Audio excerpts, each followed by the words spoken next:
আসসালামু আলাইকুম প্রিয় দর্শক, স্বাগত জানাচ্ছি জুমাবারের ভিডিওতে। আজকে যে বিষয়ে কথা বলবো তা হচ্ছে হজরত মুহাম্মদ সাল্লাল্লাহু আলাইহি সাল্লামের সিরাত।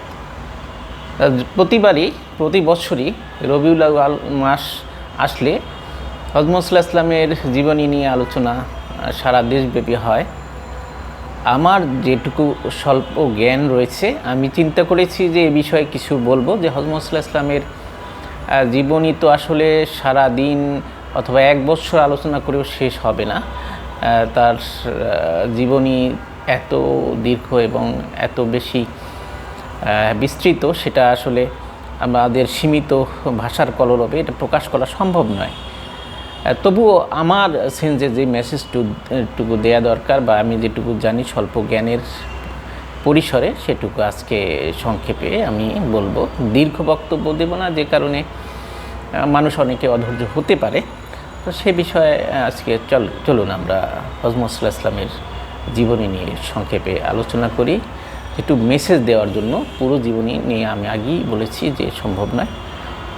হযরত আয়েশা রাদিয়াল্লাহু আনহা সম্পর্কে, হযরত আয়েশা রাদিয়াল্লাহু আনহা হযরত মুহাম্মদ সাল্লাল্লাহু আলাইহি সাল্লামের স্ত্রী, তার কাছে সাহাবারা জিজ্ঞেস করেছিল যে তার আসলে চরিত্র কেমন।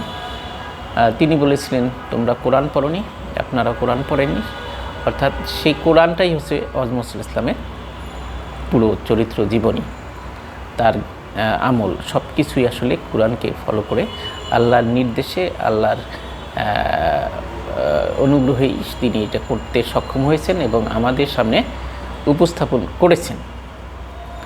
তো এই যে তার যে জীবনী, তার যে চরিত্র, আদর্শ, এ নিয়ে কথা বলা দীর্ঘ একটা সময়ের ব্যাপার। তো আল্লাহ নিজেই তার যে প্রিয় হাবিব, তার চরিত্র সম্পর্কে তিনি বলেছেন, ইন্নাকা লাআলা খুলুকিন আযীম। তিনি অনুপম চরিত্রের অধিকারী। আল্লাহ নিজেই বলে দিয়েছেন আমাদের, যদি সারা বিশ্বের কেউ আলোচনা নাও করি, তার চরিত্র যে সুস্পষ্টভাবেই সর্বোত্তম ছিল সেটা বলার আর অপেক্ষা রাখে না। আজকে আমি যে বিষয়ে কথা বলবো সেটা বলার শুরুতে আমি দুটি আয়াত, কোরআনের আয়াত তেলাওয়াত করছি। সূরা আস-সাফের 8 এবং 9 নম্বর আয়াত। আউযু বিল্লাহি মিনাশ শাইতানির রাজীম। বিসমিল্লাহির রহমানির রহিম। ইউরিদুনা লিইউতফিউ নূরাল্লাহি বিআফওয়াহিহিম ওয়াল্লাহু মুতিম্মু নূরিহি ওয়ালাউ কারিহাল কাফিরুন। হুয়াল্লাযী আরসালা রাসূলাহু বিল হুদা ওয়া দীনিল হাক্কি লিইয়ুযহিরাহু আলাদ দীনি কুল্লিহি ওয়ালাউ কারিহাল মুশরিকুন। সাদাকাল্লাহুল আযীম। সূরা আস-সাফের 8 ও 9 নম্বর আয়াতের অর্থ হচ্ছে, তারা মুখের ফুৎকারে আল্লাহর নূরকে নিভিয়ে দিতে চান, কিন্তু আল্লাহ তার নূরকে পরিপূর্ণ বিকশিত রাখবেন, যদিও কাফিররা তা অপছন্দ করে। তিনি আরও বলেন, আল্লাহ বলেন দ্বিতীয় আয়াতে বলেন, তিনি তো সেই সত্তা যিনি তার রাসূলকে প্রেরণ করেছেন সত্য দিন ও সঠিক দিক নির্দেশনা নিয়ে, যাতে তিনি সকল জীবন ব্যবস্থার উপর বিজয় দান করবেন, যদিও মুশরিকরা তা অপছন্দ করে। অর্থাৎ এখানে বলা হয়েছে আল্লাহ তার নূরকে নিভিয়ে দিতে যারা চায় তাদের যে চেষ্টা, এটা সফল হবে না। আর আল্লাহ তার রাসূলকে প্রেরণ করছেন সত্য দিন এবং যে দিক নির্দেশনা, হেদায়েত নিয়ে, যাতে সকল জীবন ব্যবস্থা যা প্রচলিত রয়েছে সকল জীবন ব্যবস্থার উপর তিনি বিজয় করে দেবেন। এই যে কথা, এর ভিতরে আমরা সকলে আর কি যে একটা তথ্য খুঁজে পাই, সেটা হচ্ছে হযরত মুহাম্মদ সাল্লাল্লাহু আলাইহি সাল্লামকে এমনিতেই চরিত্র ভালো নিয়ে করে পাঠিয়েছেন, শুধু কি লক্ষ্যে সেটা কিন্তু আমরা বুঝতে পারি। এমনি এমনি পাঠাননি, এটা সুনির্দিষ্ট টার্গেট রয়েছে। সেটা কি? সকল জীবন ব্যবস্থার উপর ইসলামকে বিজয়ী করা। তো এখন ইসলামকে বিজয়ী করার বিপরীতে তো অনেকে শত্রু থাকবে, কাফের থাকবে, মুশরিক থাকবে, মুনাফিক থাকবে। এদের বিপরীতে আল্লাহ বিজয় দান করবেন, এটা আল্লাহর ওয়াদা। সুতরাং আমরা একটু দেখে নিই আর কোরআনে কীভাবে বলা হয়েছে এবং আল্লাহর রাসূল কী বলেছেন। পবিত্র কোরআনে পাকে আরও এক জায়গায় বলা হয়েছে ইন্নাদ-দীনা ইনদাল্লাহিল ইসলাম, নিশ্চয়ই আল্লাহর মনোনীত একমাত্র জীবন ব্যবস্থা ইসলাম।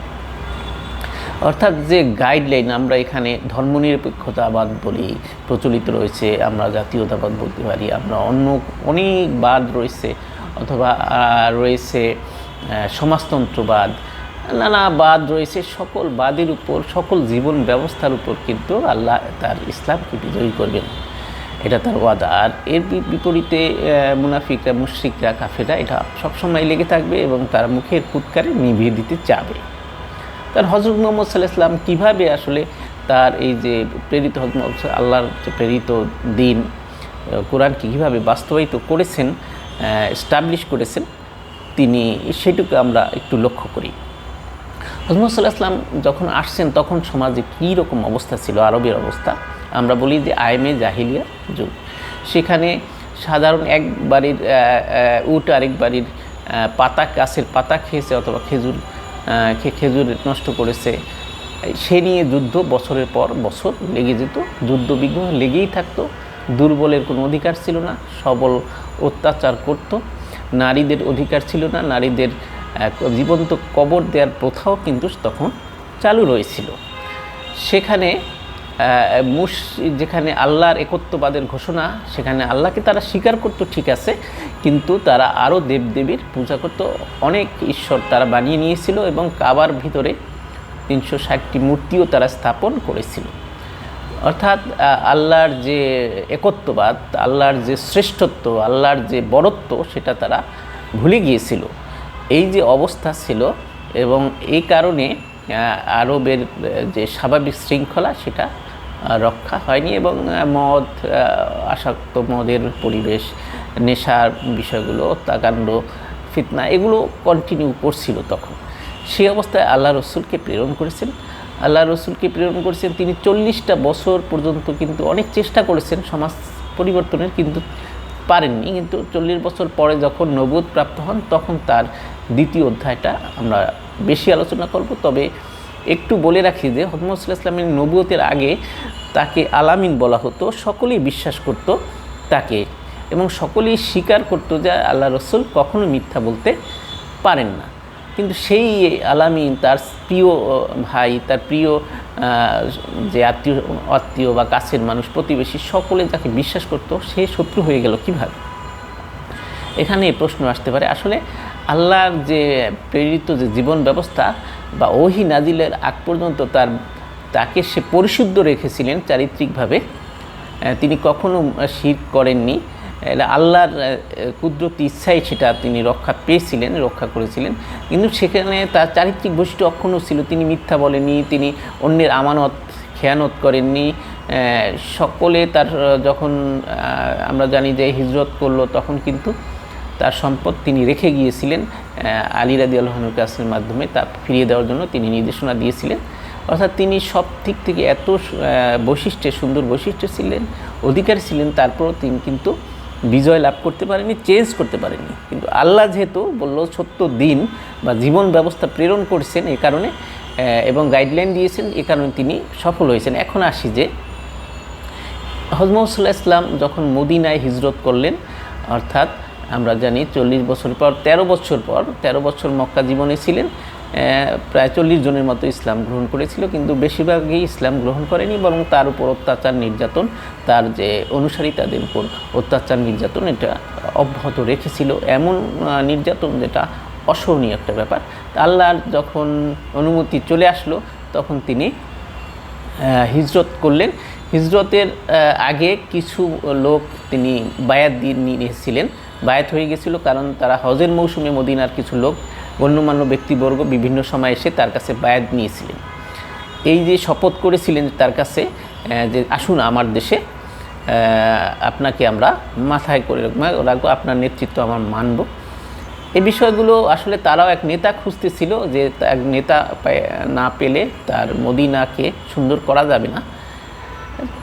আল্লাহর যেহেতু অনুমতি আসে নাই, সে কারণে হযরত মুহাম্মদ সাল্লাল্লাহু আলাইহি ওয়াসাল্লাম তখন সেখানে হিজরত বা সফর করেননি। তো একটা পর্যায়ে আল্লাহর নির্দেশনা আসার পর তিনি আবু বকর রাদিয়াল্লাহু আনহুকে নিয়ে প্রথমে হিজরত করেন। মদিনার লোকেরা কিন্তু তখন তাকে সাদরে গ্রহণ করে, এবং সেখানে ছিল ইহুদি, সেখানে ছিল মুশরিক, বিভিন্ন ধর্মের লোকেরা ছিল, বিভিন্ন চিন্তার, বিভিন্ন উপগোত্র গোত্রের লোকেরা বিভাজিত ছিল।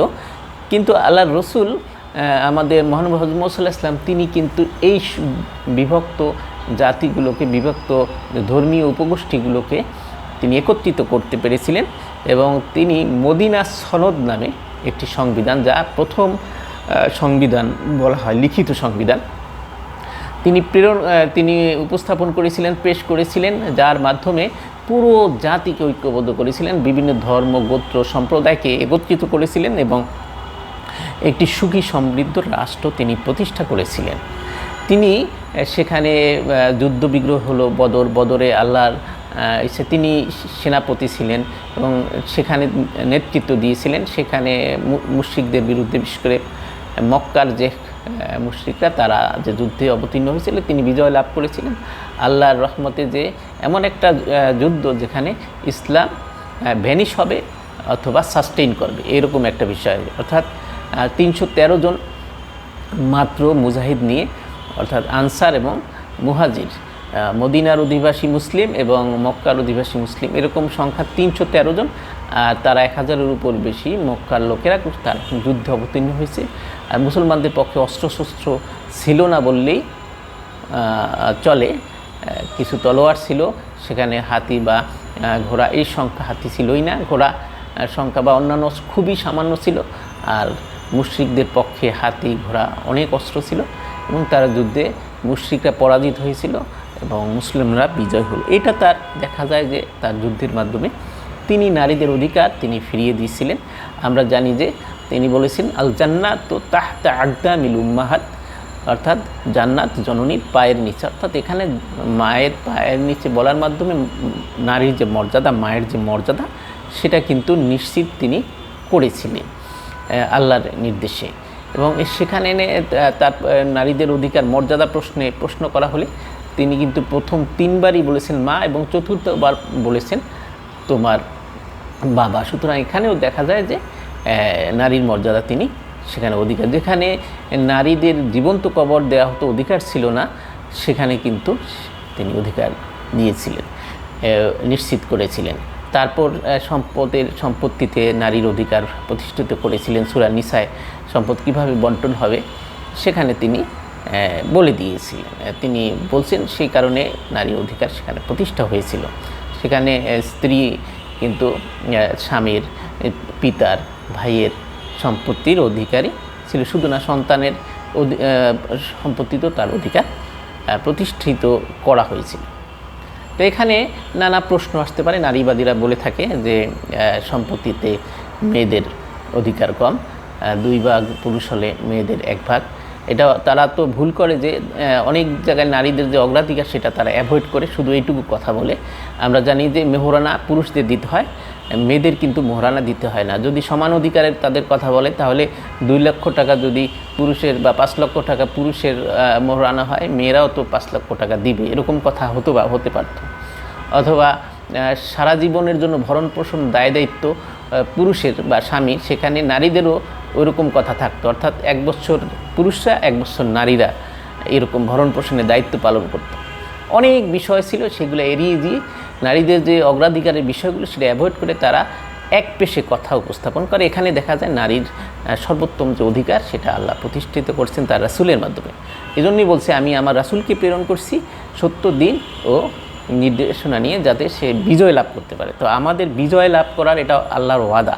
এবং বলছে যে মুশরিক কাফেররা অনেকেই নিভিয়ে দিতে চায় আল্লাহর নূরকে, আর ইসলামকে ধ্বংস করতে চায়, বা মুশরিকরা যারা একাধিক ঈশ্বরে বিশ্বাস করে তারা আল্লাহর এই যে কথা সেটাতে বিপরীতে গিয়ে আল্লাহর নূরকে নিভিয়ে দিতে চায়, কিন্তু আল্লাহ এটা বিজয় করবেনি, এটা তার ওয়াদা। এখন আমরা জানি যে হযরত মুহাম্মদ সাল্লাল্লাহু আলাইহি ওয়াসাল্লাম সে সময় সকল কিছু এস্টাবলিশ করতে সক্ষম হয়েছিলেন।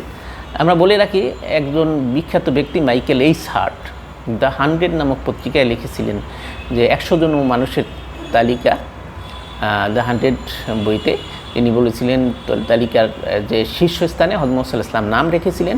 তিনি খ্রিস্টান হওয়ায় তাকে প্রশ্ন করা হয়েছিল, কেন হযরত মুহাম্মদ সাল্লাল্লাহু আলাইহি ওয়াসাল্লাম নাম একমাত্র 1 নম্বরে রাখলে? তুমি তো যীশু খ্রিস্ট বা ঈসা আলাইহিস সালামকে 1 নম্বরে রাখতে পারতে। তিনি বলেছেন যে আসলে এটা বিষয়ে অ্যানালাইসিসের বিষয়।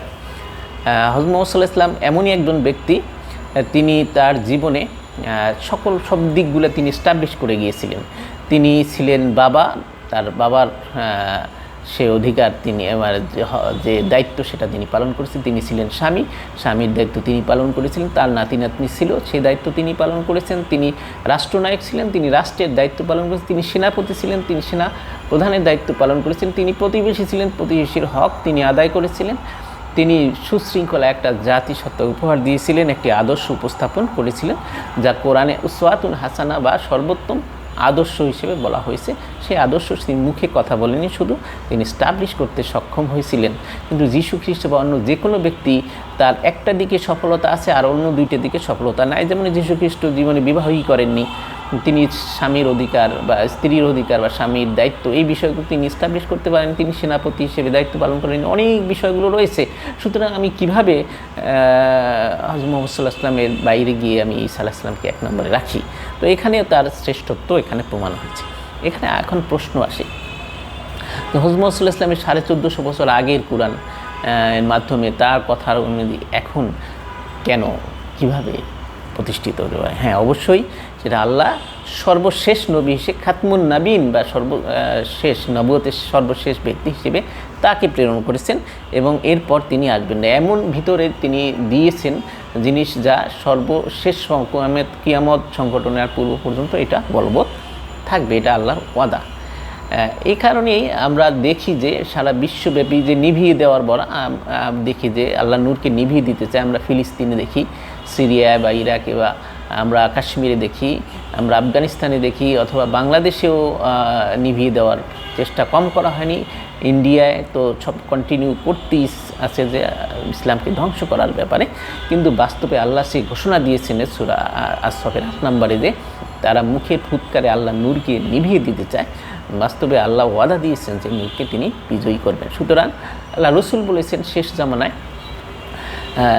যে দুটো দল থাকবে, একটা শামে এবং একটা হচ্ছে হিন্দুস্তানে, সেখানে তিনি জাহান্নামের আগুন থেকে তার যে অনুসারী, তার যে উম্মতেরা, এটা কিন্তু তিনি ওয়াদা দিয়েছেন জান্নাতের ক্ষেত্রে, অর্থাৎ জাহান্নামের আগুন থেকে আগুন তাদের স্পর্শ করবে না। এই গাজওয়া হিন্দ অর্থাৎ হিন্দুস্তানের যে লড়াই, সেখান থেকে যে বিজয়ী তারা কিন্তু ঈসা আলাইহিস সালামের সাথে পরবর্তী সাক্ষাৎ করবে, এই বিষয়ে আমরা জানি। তো সুতরাং এখানে বিজয়ের কথা কিন্তু হাদিসে বলা হয়েছে যে শেষ জামানায় আবার বিজয় লাভ করবে। তো আমরা শেষ জামানার বেশিরভাগ কিয়ামতের আগের আলামত দেখা দিয়েছে, কিন্তু সবচেয়ে বড় যে 10টি আলামত সেটা সংগঠিত হওয়ার কাছাকাছি আমরা চলে আসছি।